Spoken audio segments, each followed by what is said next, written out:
பச்சை புடவைக்காரியாய் உன் தாய் மீனாட்சி நான் இன்று வந்திருக்கிறேன். எதிர்காலம் நல்லதாக அமைய வேண்டும் என்றால் நான் கூறுவதை காதில் வாங்கிக் கொண்டு உன் புத்தியிலும் மனதிலும் அதை பதித்து அந்த இடத்தில் அமர்த்திவிடு.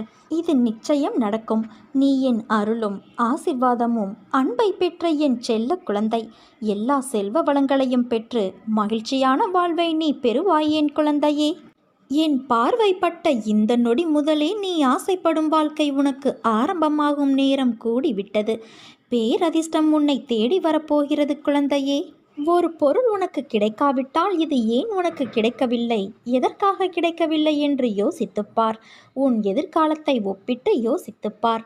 உன் போல இருந்தவர்களின் எதிர்காலம் இப்போது எப்படி இருக்கிறது என்பதை கேட்டு தெரிந்து கொண்டு யோசித்துப்பார். அப்போது காரண காரியம் உனக்கே புரியும்.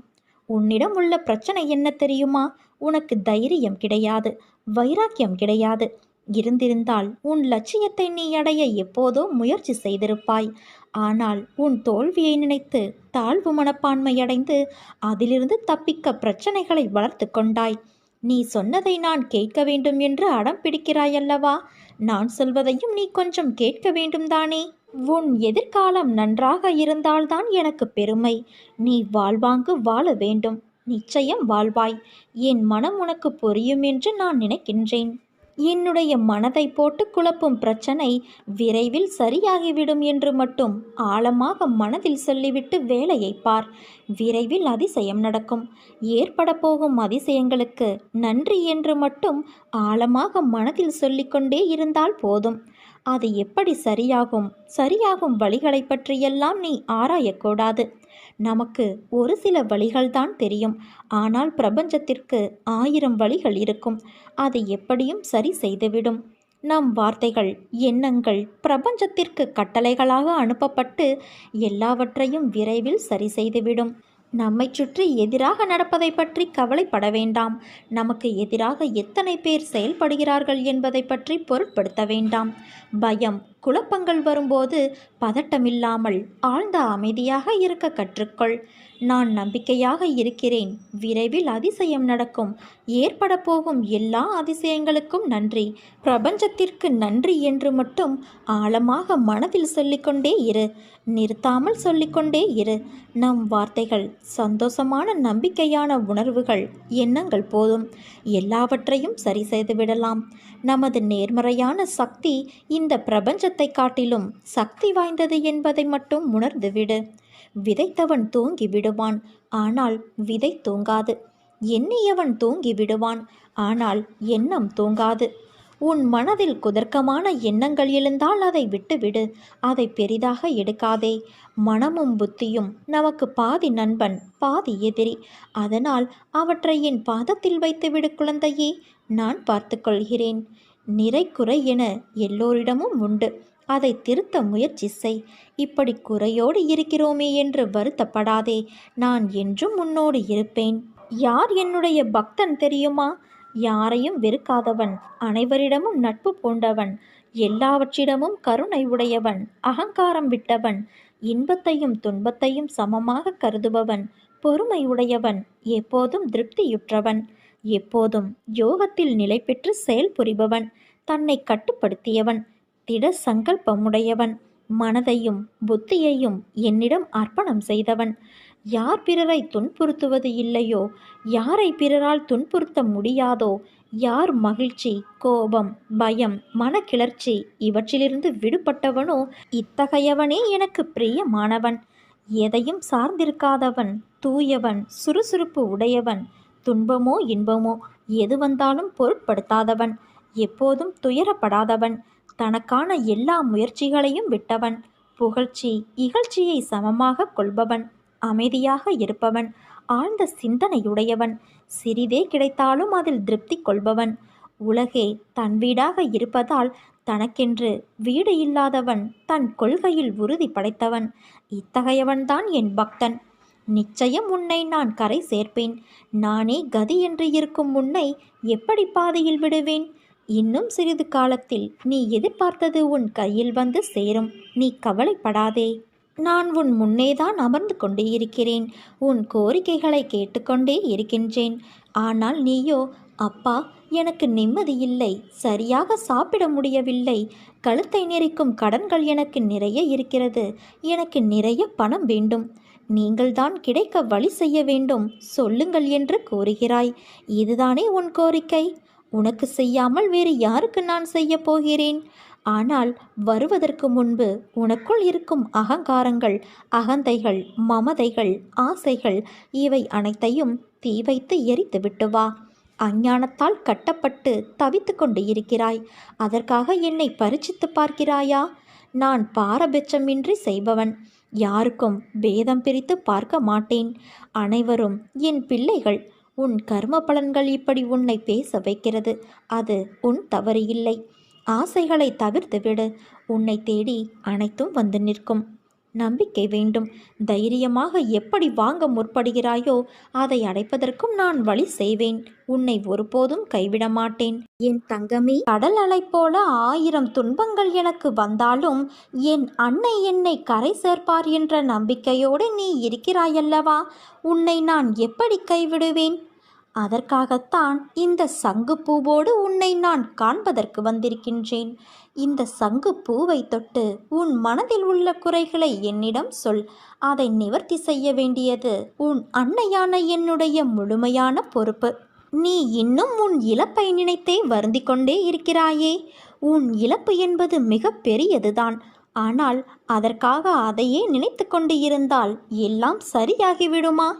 உன்னிடம் இருந்து போன எந்த பொருளுக்காகவும் வருந்தாதே. என்றோ ஒரு நாள் அது உன்னை விட்டு போகத்தான் போகிறது, அல்லது நீ அதை விட்டு போகத்தான் வேண்டும். எதுவும் நிரந்தரமல்ல.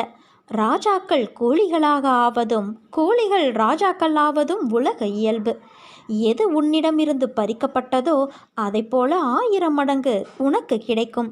அது கிடைக்க நீ தைரியத்தோடு இருக்க வேண்டும் குழந்தையே. எல்லோருக்கும் எல்லாமும் வரத்தான் போகிறது என்பதை உணர்ந்து கொண்டால் இது போன்ற இன்பத் துன்பங்களில் நீ சிக்கிக் கொள்ள மாட்டாய். மாறாக எல்லாவற்றையும் நடுநிலையோடு நின்று கவனித்து வருவாய். எல்லாம் புரிகிறது. ஆனால் இன்னமும் எனக்கு கஷ்டம் தொடர்கிறதே, நான் என்ன செய்வது என்ற கேள்வி உன் மனதில் எழுகின்றது. குழந்தையே, ஒருவேளை நீ தொடர்ந்து துன்பத்தையே அனுபவிக்க நேர்ந்தாலும் இதுவும் இந்த அன்னையின் அனுக்கிரகம் என்று நினைத்துக்கொள். இந்த துன்பம் உன் கடந்த கால தவறுக்கு நீ கொடுத்துள்ள விலை என்பதை உணர்ந்து கொள். எப்போதும் உன் அன்னையாகிய என் அம்மா என்னோடு கூடவே இருக்கிறார் என்று உறுதி கொள் குழந்தையே. ஒருவர் மருத்துவமனையில் படுத்திருக்கும் போது கூடவே அவரை கவனித்து கொள்ள ஒருவர் இருப்பாரல்லவா? அப்படித்தான் குழந்தையே, நீ கஷ்டத்தில் இருக்கும்போது நான் உன் கூடவே இருக்கிறேன். தைரியமாக இரு. உன்னை ஒருபோதும் நான் கைவிடமாட்டேன். யாருடைய கண்களும் இதயமும் எல்லா தேவைகளுக்காகவும் என்னையே பார்த்து கொண்டு இருக்கிறதோ அவர்கள் விசுவாசமுள்ளவர்கள்.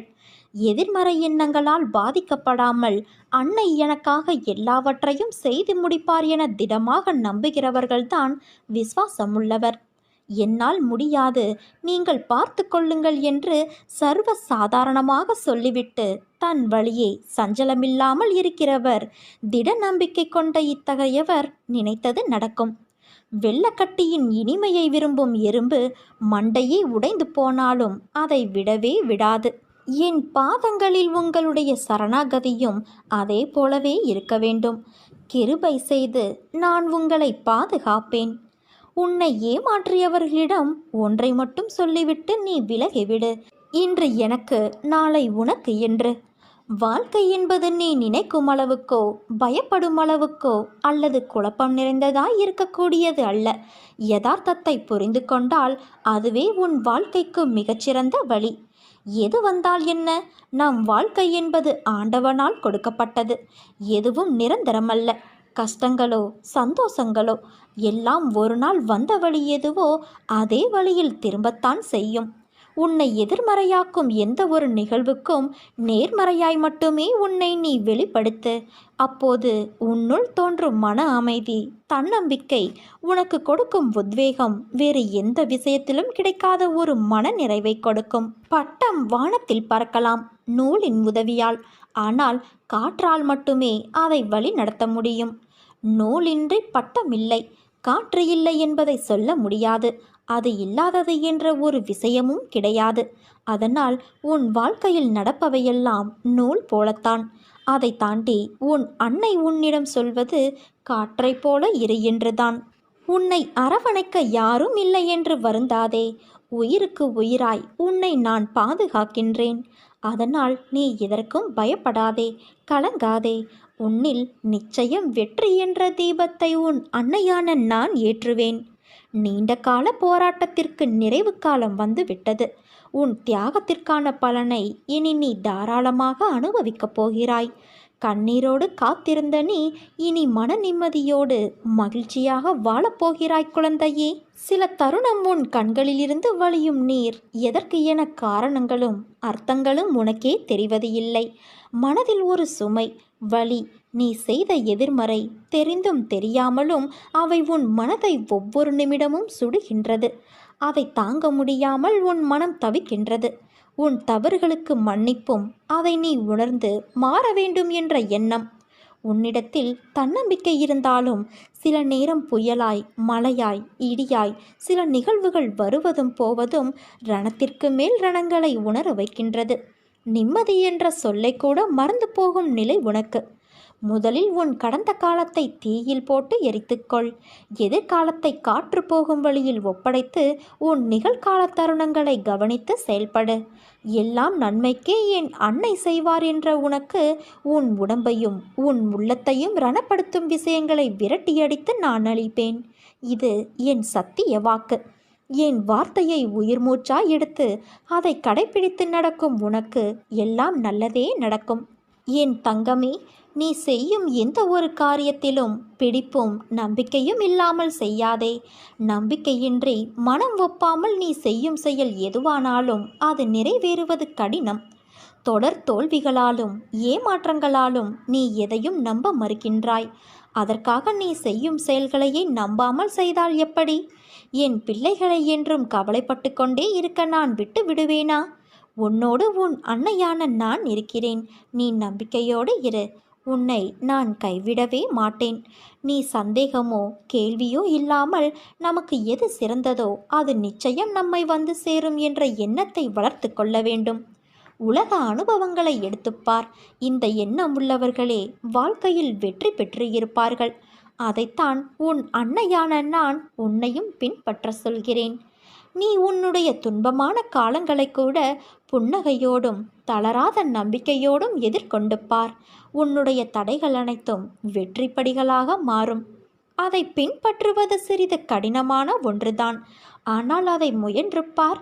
உன் துயரங்கள் அனைத்தும் காணாமல் போகும்.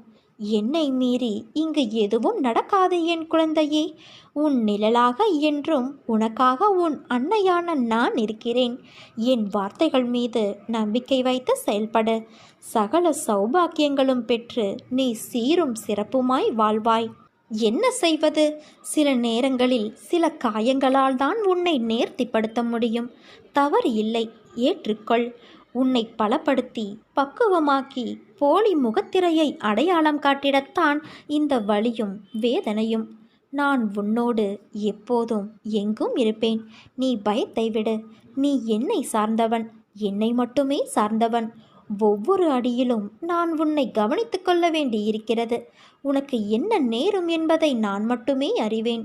உன்னை கரையேற்றும் பொறுப்பை நான் தான் வகிக்க வேண்டும்.